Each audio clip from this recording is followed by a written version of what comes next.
Last time out, the racers in the American Le Mans took to the road Atlanta circuit for the second round of the year, with the 16 Dyson 675 car starting from pole, with 2 Audis behind it, including JJ Leto, who quickly moved up to second place. An early spin for Tommy Drizzy left him with some catching up to do, whilst at the sharp end, the champion Audi was still pushing hard for the race lead and eventually getting it when traffic came into the equation.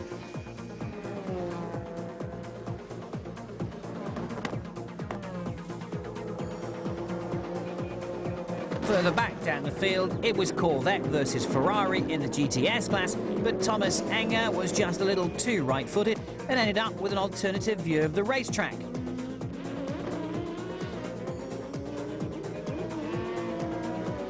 Whilst the number 3 Corvette had problems of its own, limping back to the pits with a rear puncture. There were problems too in the pits with the 16 Dyson car that wouldn't restart again. And in the GT class, the Alex Job 24 car was leading.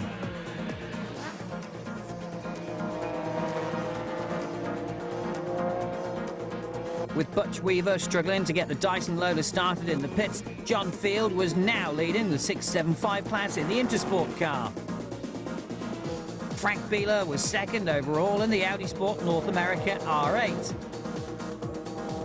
But there was not much that the German could do now, as by now Johnny Herbert had continued on from brilliant driving earlier by JJ Leto and had pushed on, building up a 30-second lead, and was well on his way to giving the champion Audi team their first win in the series as he crossed the finish line.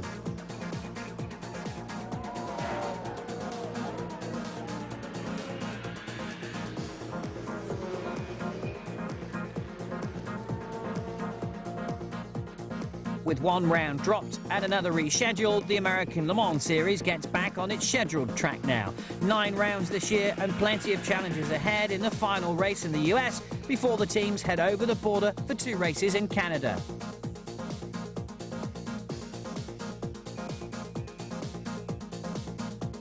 So now it's to round 3 that we go as the American Le Mans Series arrives at the Infineon Raceway in sunny Sonoma in California, just a short journey north from San Francisco.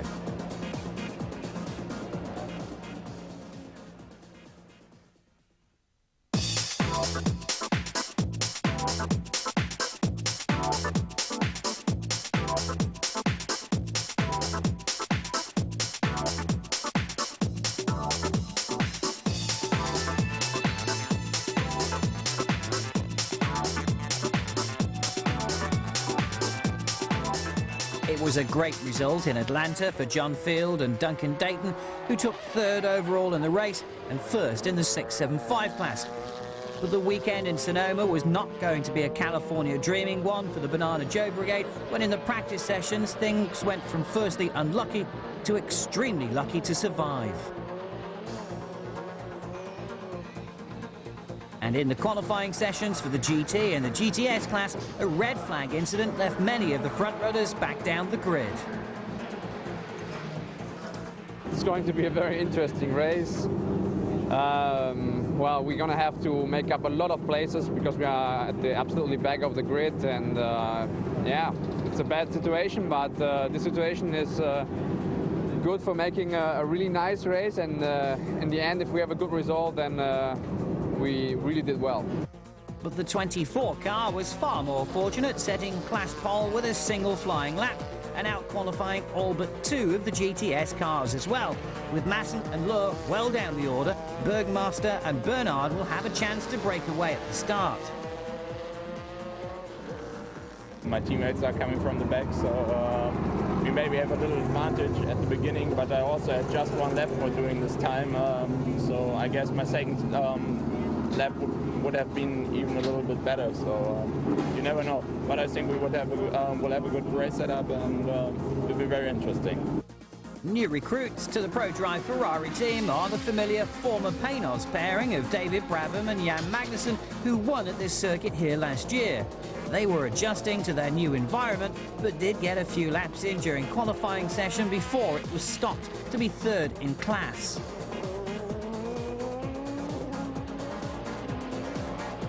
Jan and I are going through a bit of a steep learning curve at the moment, and you know, the good thing is that the Ferrari is pretty well sorted. So you know, we just need to learn how to drive the car. We need to know how to work with the team. It's a new team for us, so you know, there's a lot of newness going on at the moment. So it'd be good to get this race over and go through the experience of it all, and then take that with us for the next 6. There was brilliant news for the Olive Garden Ferrari, qualifying second in the GTS class.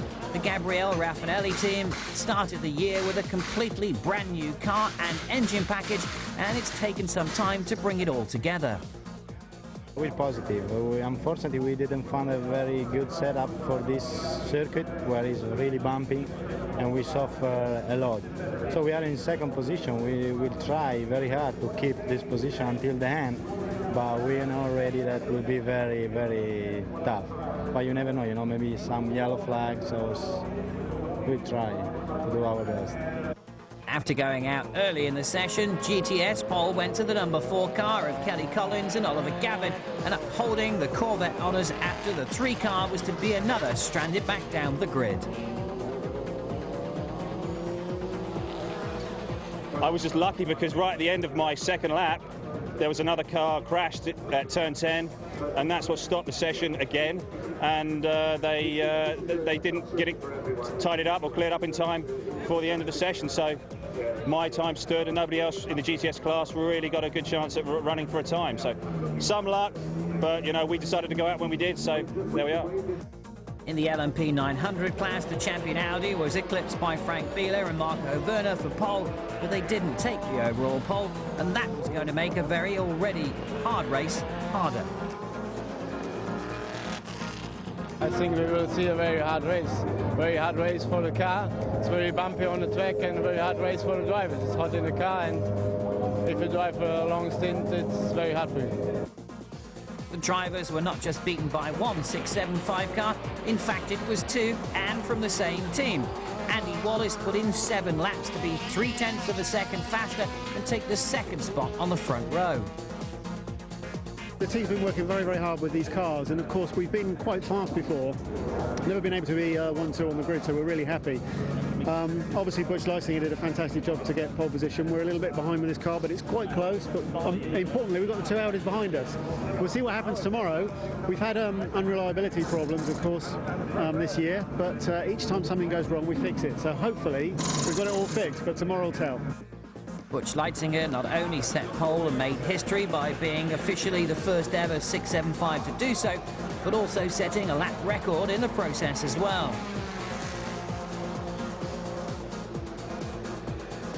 They qualified 4th overall at Sebring, and at the last round set unofficial pole after the qualifying session was cancelled due to rain. So to set the quickest time was a great delight to the whole team. On paper, this track looks like it should suit our cars. It's very twisty. Our car is very lightweight, so it should help out with that.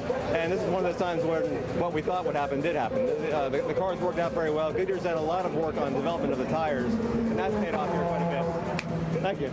And you know, and the team's been putting a lot of hours into it. We've done a lot of bodywork changes, trying to get more downforce on it, and this is probably the best place for those kind of changes. To be record-breaking and be so far ahead of the Audis by just over half a second was even more satisfying. But as we've seen in the past, turning qualifying form into a race win is not an easy task.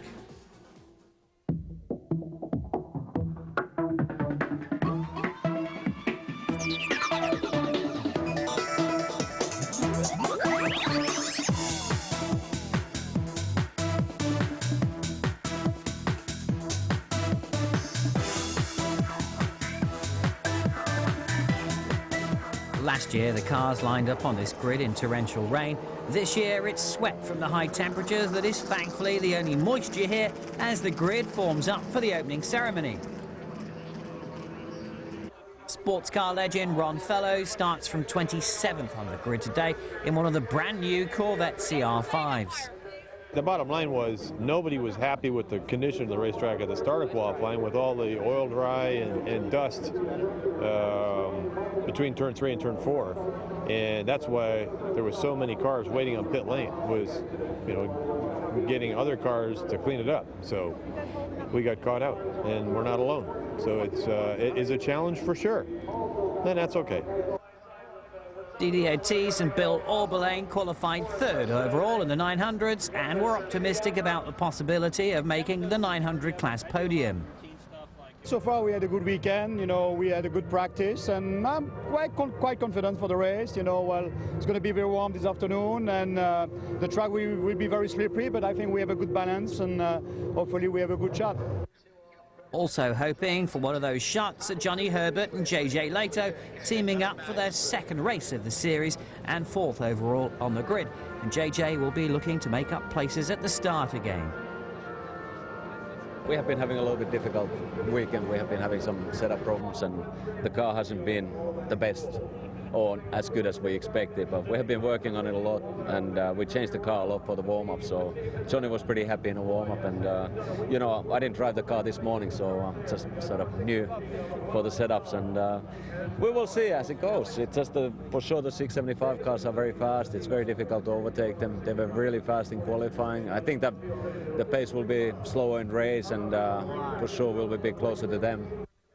They may get closer to them, but overtaking is not going to be easy, and we're approaching a race that has several unknown quantities in it, so this could be quite a ride over the next 2.5 hours of racing.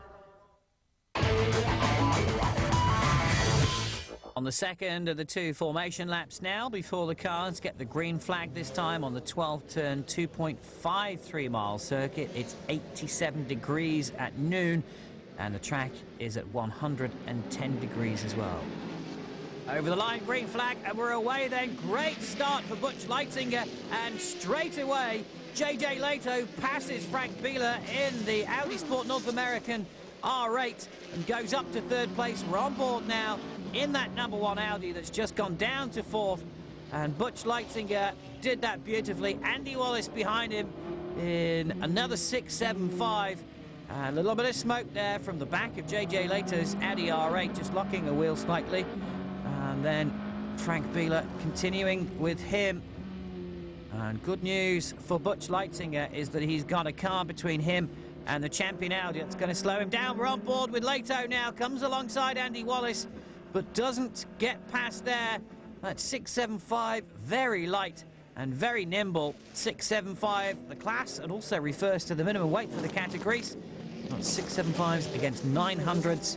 The GTS class and the GT cars as well, also running in this race. So 4 classes all at the same time. That's what makes it so exciting for all the fans and spectators here. Butch Leitzinger looking from the back of his car now. You can see he's pulled away already from Andy Wallace, who'll be working as a bit of a rear gunner, a bit of a minder as well, allowing his teammate to get away. And there's the number 4 Corvette, and they are leading now the GTS class, having been poled and pulled away from the orange-green Ferrari, who was second in the GTS class, but going very well for Oliver Gavin so far. Ron Fellows started 27th on the grid, and at the end of lap 1 was up to 18th place, as already now Butch Leitzinger is catching the slower traffic. He's with the GT cars now, the Porsches and the Ferrari 360 Modenas that make up the GT class. The GTS class is heavily modified, commercially available road cars, and the GTs have to be a little bit closer to standard. Speed differences between these cars is quite incredible, but picking his way through as we're on board with JJ Leto, who's having to do the same thing and still trying to keep up with Butch Leitzinger as well. And also Andy Wallace in this race.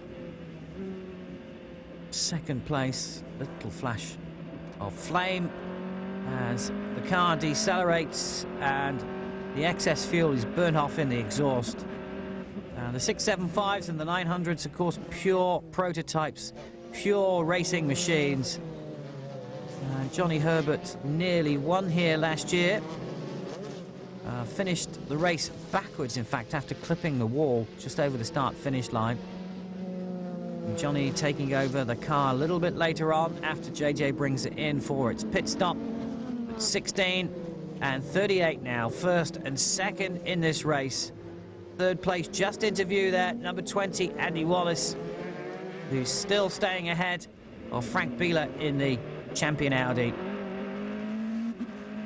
through the start-finish line. Heading now into turn 1, and then you go uphill through turns 2, and there's one of the Ferraris. That's Peter Cox in one of the Pro-Drive Care Racing Ferraris that's gone off track, struggling for a little bit of grip there, but car thankfully still in one piece, so a little moment for him. That'll have brought his heart rate up a little bit. Back on board with Frank Bieler,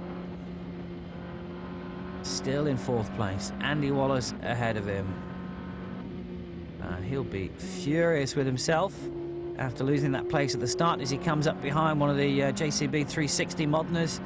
Just has a look as he goes past, and we're in the carousel now. This is the final turn. Swings round back on itself, and then power on, and you head up over the start-finish line just as you come around this slight left-hand turn. 675s making easy work of those GT Porsches. And there is 4th place, number 1, Frank Bieler, also doing the same. Uphill and then downhill straight away. It's fairly bumpy in places, this circuit. They're going to do a lot of work on it in a few weeks' time and replace a lot of the tarmac. The facilities here have changed dramatically over the last year. They've really been putting a lot of improvement into the area, rebuilding it, redesigning it. It also has a drag strip right in the center of it as well. But at the moment, we're looking at Andy Wallace, 2nd in the 675 class. You'll notice little blue lights on the side of that car as we go on board with Butch Leitzinger. You'll notice blue lights on the sides of the 675s. There's lights on all the cars that correspond to where they are, 1st, 2nd or 3rd, if they're lucky to be high enough in those classes. And it's just a way of identifying the cars. Well, Andy Wallace has been in to the pits now and makes his way back out. So an early stop for him as he comes out and back onto the track again, just in time to head uphill, and gets in behind the number 3 Corvette. The 88 car off again and onto the grass, but back on the circuit now. Dirty tyres on that, have to be careful for a little while. Car looks to be okay. That lot of gravel spews out of the back now. And here's a replay of that, then just lost the back end and almost gracefully pirouetted, but Peter Cox keeping it away from the tyre barriers, so no actual collision there. And that is Jan Magnussen, who crashes into the 18 car. And dear, oh dear, that was not smart work at all. Lights up the rear tyres now as he tries to get going, but has he got a problem? And JJ Leto now in the traffic and has to put the brakes on because Andy Wallace, I'm sure that was Andy Wallace who was stopped there as well. So a couple of events also coming together very quickly as we see Butch Leitzinger still the 675 leader, still the leader overall in this race, continues on. And there's been quite a lot of incidents over the practice and qualifying session, some of which you saw earlier in the program. Andy Wallace going again now, so whatever the problem was. And the safety car is out. Butch Leitzinger behind the safety car. That's going to allow everybody to bunch back up again. And there's the champion Audi.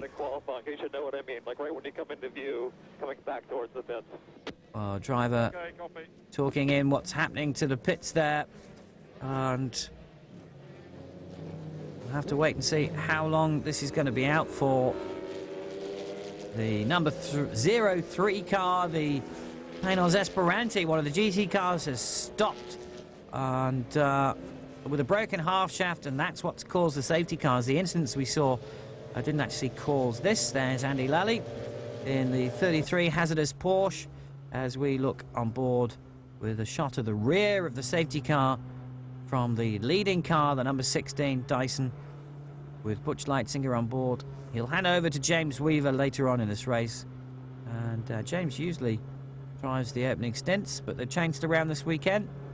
You can see how glorious it is here as well. The temperature is continuing to climb. It was 110 degrees when the race started at midday, and it's gone up a couple of degrees from that as well. Now the air temperature is in the 90s. Lights still on the safety car, so it's going for another lap yet, but into the pits dives Butch Leitzinger. We're into the run-up now to the pit lane.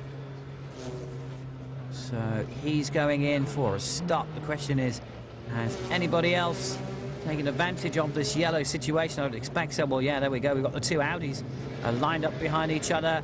The 33 Porsche's gone in. One of the Ferraris is there as well. But this is the race leader. Seatbelts are off already. Butch Leitzinger is going to get out of the car then and hand over to James Weaver. And fuel, I think, will go into this car. They're ready with the fuel. Can't see any tyres. Well, the tyres come over the wall now.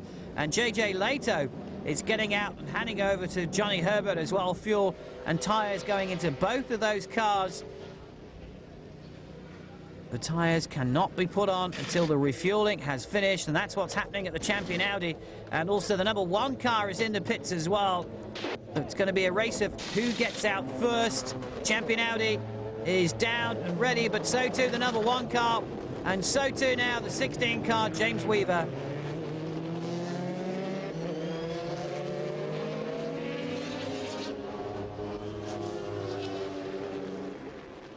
JJ was right on me the entire time. And, several times just squeaked by traffic, and I was like, he's going to get caught in this traffic. And I'm not sure what he was doing, but he never did get caught by the traffic. So I can't wait to watch the tape of the race, because he must have been doing some pretty good moves.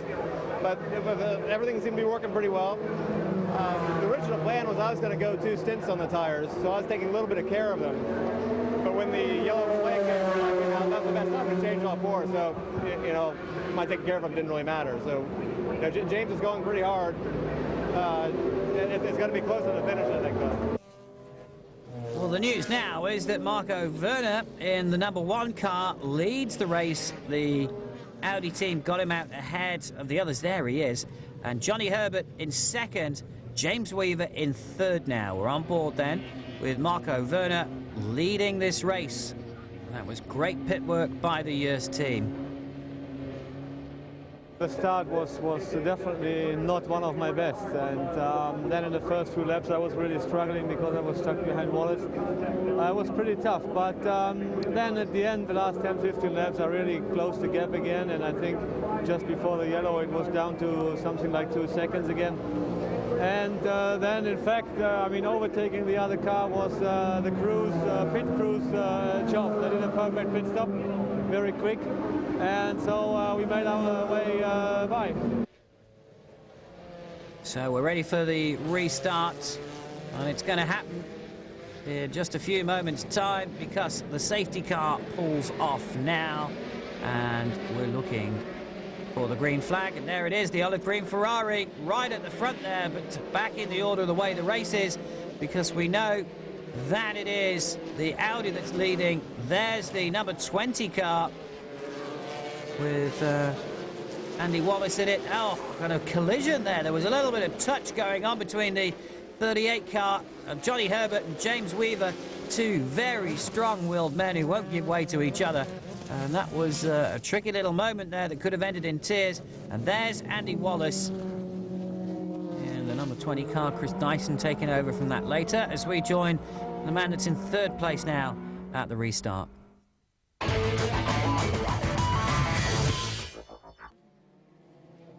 You're looking at the 66 car, which qualified 16th overall and 4th in the GTS class. Kevin Buckler doing the opening stint in that car. And a whole host of traffic, of course, is bunched up with that safety car incident. And take a little while before they start to even back out again as the 16 car of Butch Leitzinger in 3rd place. Moving through the traffic very quickly through past 360 modern Porsche and Chrysler Viper. Easy pickings there, and he's right up behind Andy Wallace now, who I'm sure will make life easy for him to pass. If he gets close enough, of course. Up we go on this uphill section now, and it's a great spectator point as well. And through he goes. Andy Wallace waves him through. allows him to go on his way. And behind one of the other 675s now, pulls alongside and just gets through very, very easily indeed. Down we go now, down to the bottom of the circuit. And James Weaver, first in the 675 class, but down the pecking order at the minute, having been slightly longer in the pits than the others. Still getting through the traffic fairly easily.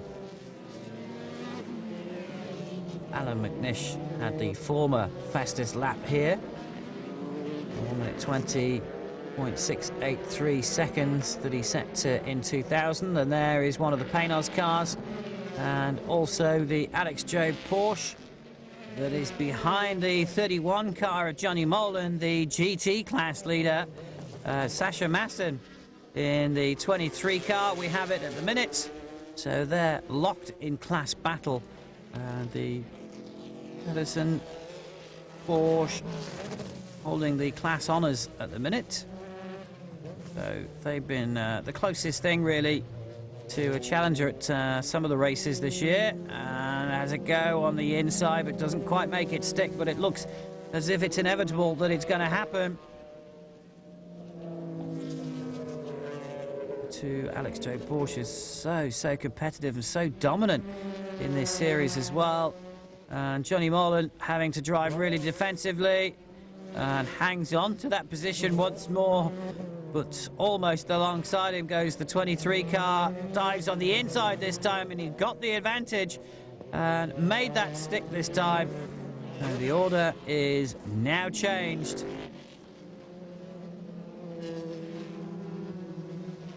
Sasha Masson and his usual teammate Lucas Law swapping drives between those two, and already you see him just pulling away from the 31 car. It just shows the difference that these guys have over the others. Round the carousel go the Porsches. The blue flag wave there to warn the slower cars that there is a faster car behind them. So over the start-finish line he goes and knocks off another lap in this 2.5 hour race distance, and that is the 33 car that has come to a stop. Spencer Pumpelly has got some broken suspension there as we go on board with David Brabham, who last year, along with teammate Jan Magnussen, won here in one of the Paynos LMP01s, and looks to be slightly unhappy there. I think he's been caught by traffic, and there is that abandoned car again, so the tyre right off the front. So the corner workers will need to move that out of the way. Into the pits comes the number 1 car of Marco Werner. Drinks bottle goes out to him. Tyres are made ready for when the refuelers have finished. Marco Werner staying in the car. Looks like he's going to compete the race, and the tyres now get changed. A brand new set of tyres going on. You can see the shine on those Michelins.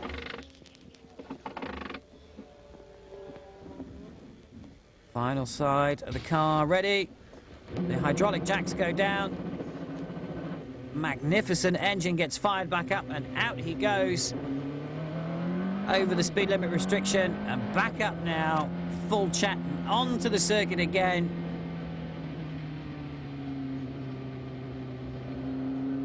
Just take it easy for a lap or so just to get everything back up to temperature, get the carbon brakes nice and hot again.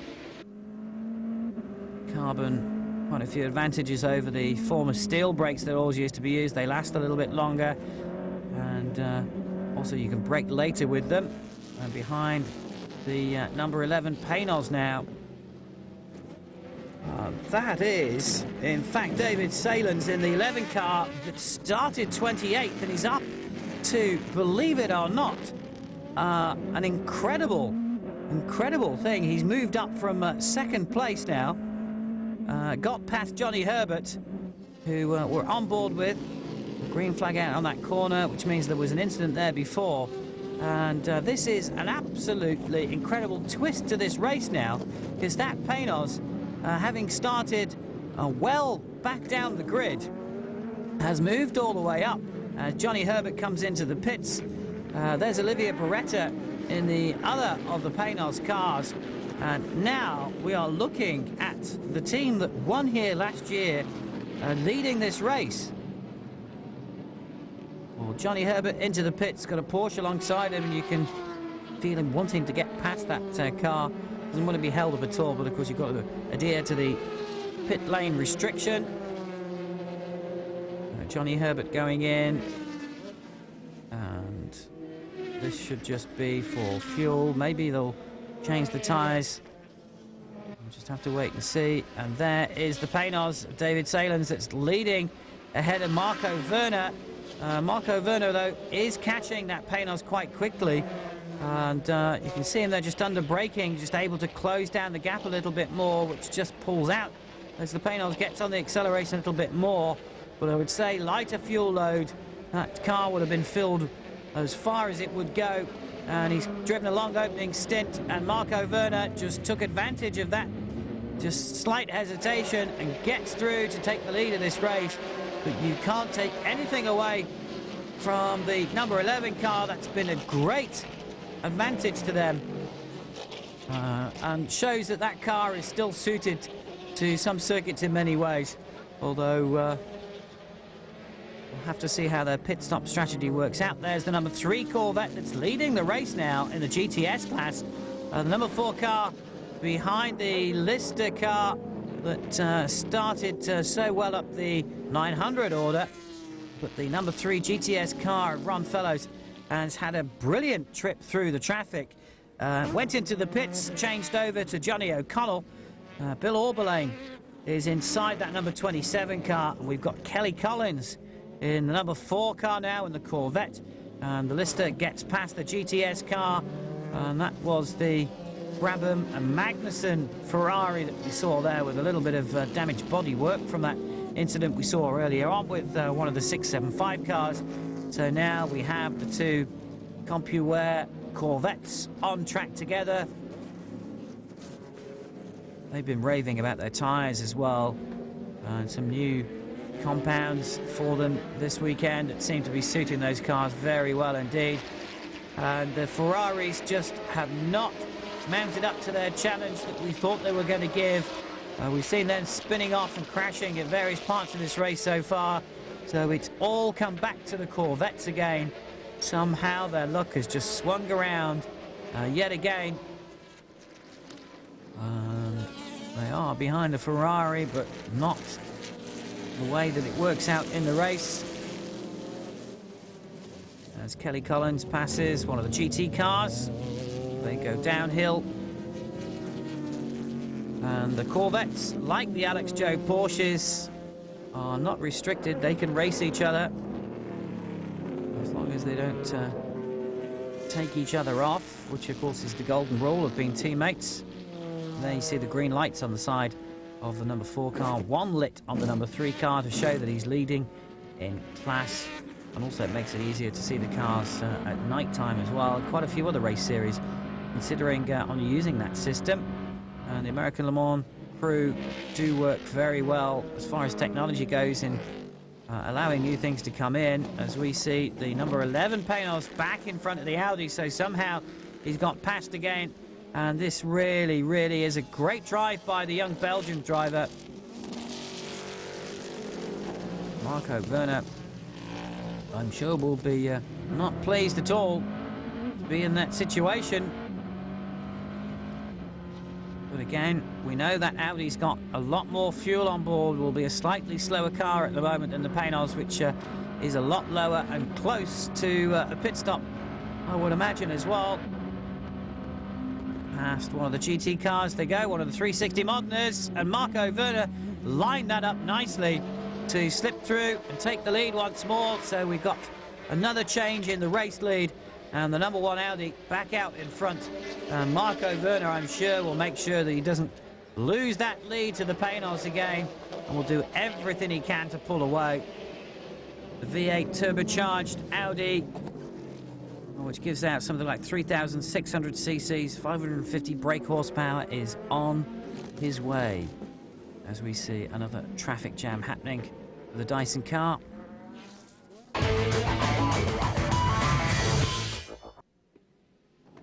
Looking at second place in the 11 car, David Salins in the JLM Paynos.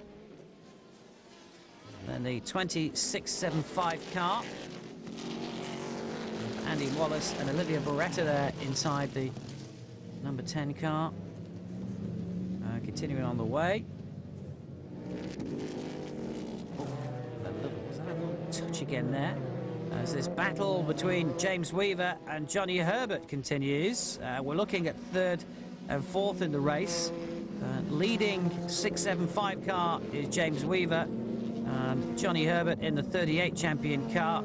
So those two having an on-track tussle. One of the Alex Joe Porsches just gets past now. Look at Weaver. Look at Weaver. He's alongside the inside of Johnny Herbert and gets through and past Johnny Herbert. That was a great move. And Johnny Herbert was caught out there and couldn't do anything about James Weaver, who just lunged and did it. We're on board with Johnny Herbert as we go uphill. And already you see the Dyson car just pulling away a little bit of gap. It's just a little bit more lighter, and the power works a lot better in that car because of the difference in the weight. And Johnny couldn't do anything about that at all.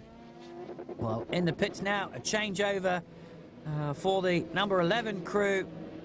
David Salins has got out of that car. This is going to put them down the order a little bit. Back on board with the 675 leader.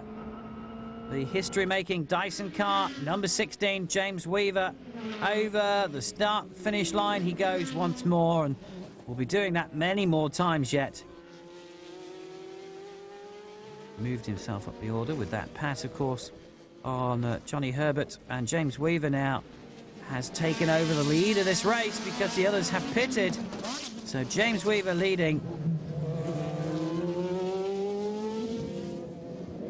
The 360 GT cars. That's the number 35 car that we're looking at now as we go back on board with James Weaver.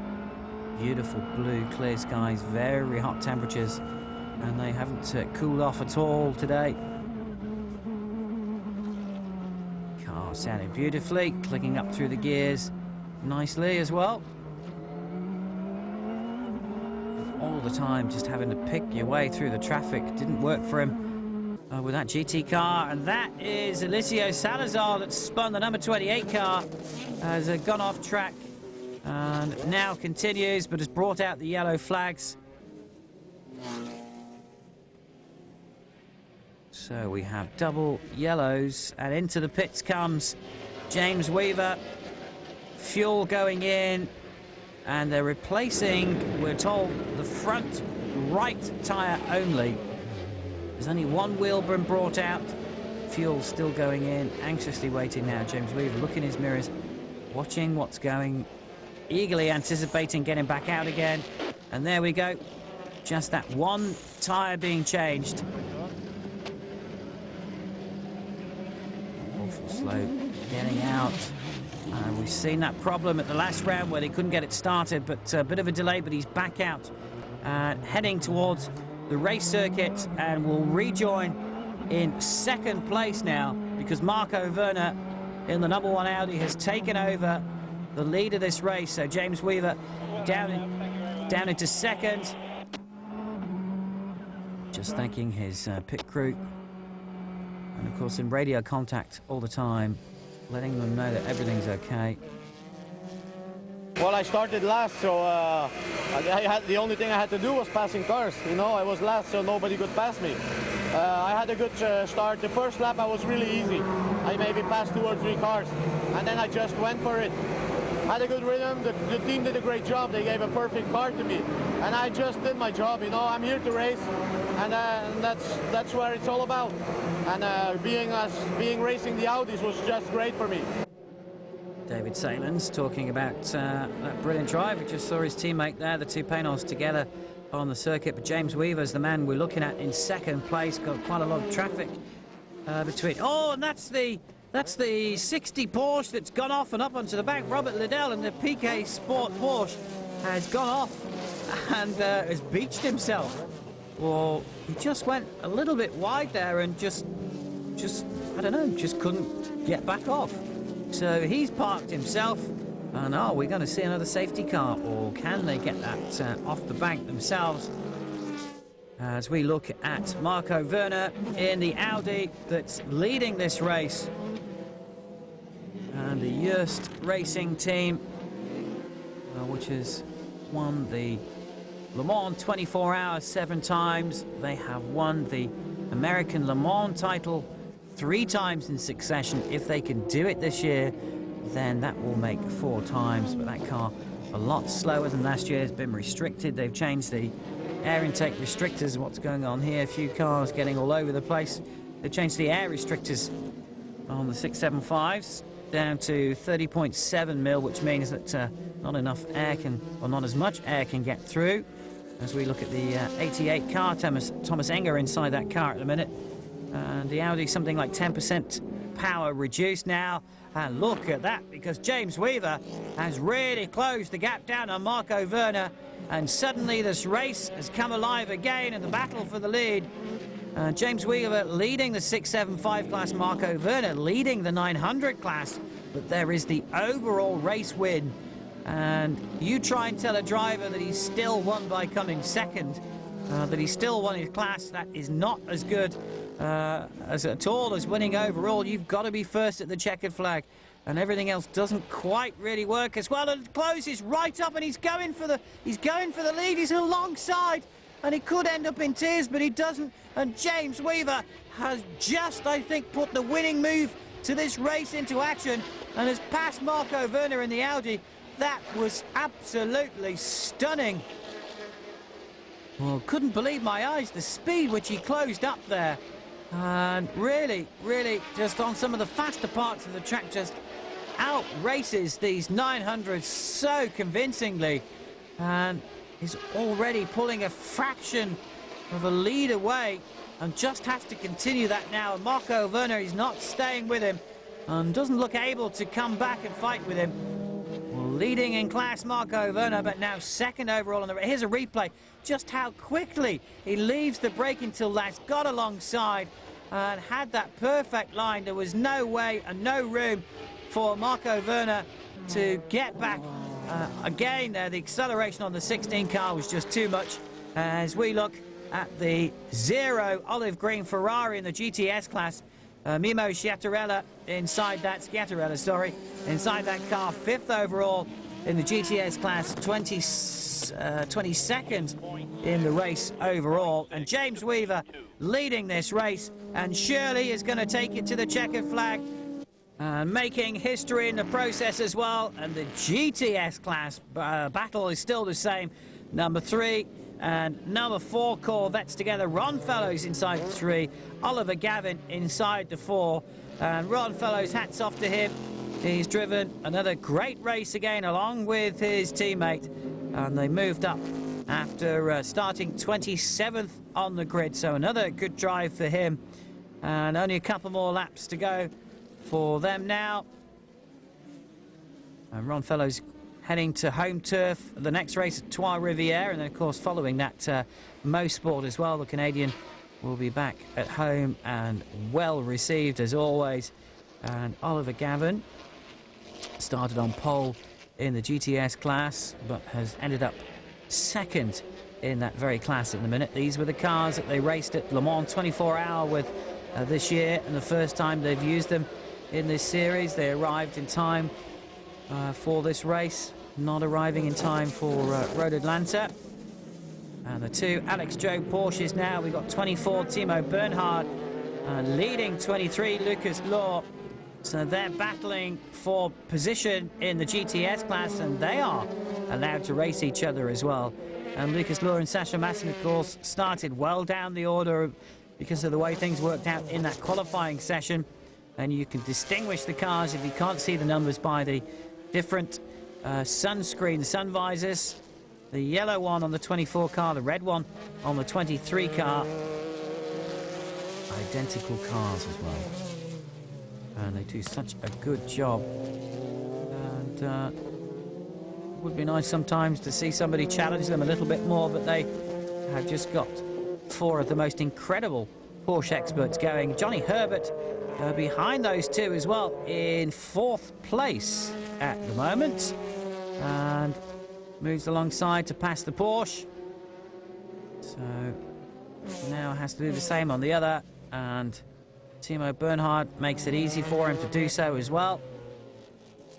So Johnny Herbert 4th place in the champion Audi, and a little way behind the race leader at the moment. So the GT cars back behind each other on the circuit once more, and it looks at the moment as if Timo Bernhard is coming under more and more pressure now from his teammate, and he's not going to make it easy for him at all. But Lucas Law is waiting for that opportunity to try and get past, but it's not happening at this part of the circuit on this lap anyway. And over they go, start finish line once more, time ticking away with only a few more minutes left on the clock before the end of this race, as Mimo Sciattarella has a little bit of a running wide moment, but he's okay. We're on board with Johnny Herbert in 4th place, and that is 3rd place ahead of him. That is the 27 car, and Bill Auberlane under pressure from Johnny Herbert. The 2 GTS Corvettes ahead of that 900 car as well. They've both cleared the number 4 Oliver Gavin car, and Johnny Herbert has made quite a lot of ground up on that 3rd place. So fighting back, and this is exactly what he did this time last year when he put in a sprint towards the end of the race and made up a heck of a lot of time. But we're looking at the race leader, 675 leader, overall race leader, James Weaver, and surely fate can't be so cruel that he's not going to do it this time, but he's on the last lap, and the checkered flag's there, and he's done it. History in the making, and over goes James Weaver. Effort, and young Steve doesn't have to practice his welding, so what more can we do? So James Weaver and Butch Leitzinger have done it. They have won the American Le Mans race here at the Infineon Raceway. Historic win for the Dyson team after a tremendous effort, 1st overall and in the 675 class. Marco Werner's 2nd. Johnny Herbert did take 3rd place from Bill Auberlane in the last moments of the race. Corvettes 1st and 2nd in the GTS class, while in the GTs, Lucas Law passed teammate Bernhard. Well, they've been threatening to do it for some time now, and now they have, and everybody in the paddock is pleased for them. And now the gauntlet has been thrown at the Audis to fight back again. They were flying at the end of the race. We were very good on the fast corners. They were a bit better on the slow ones. But it was really just how you caught the traffic. And I had a lucky break with about 1.5 laps to go, and that was that. The number 1 Audi of Frank Bieler and Marco Werner still take the 900 class win, but are a little miffed not to get the overall victory as well. We are late in the championship, 4 points, that's important. To win the class, okay, we will win overall, but the Dyson car was so good, so quick, on the straight, as I said before, and I have no chance. I push every lap and I wait for my chance maybe in traffic, but no chance to this guys. Very good job from this team. The championship standings look this way after 3 rounds. Frank Bieler and Marco Werner in the 900s. Chris Dyson in the 675s, Ron Fellows and Johnny O'Connell in the GTS class, and Sasha Masson and Lucas Law in the GTs.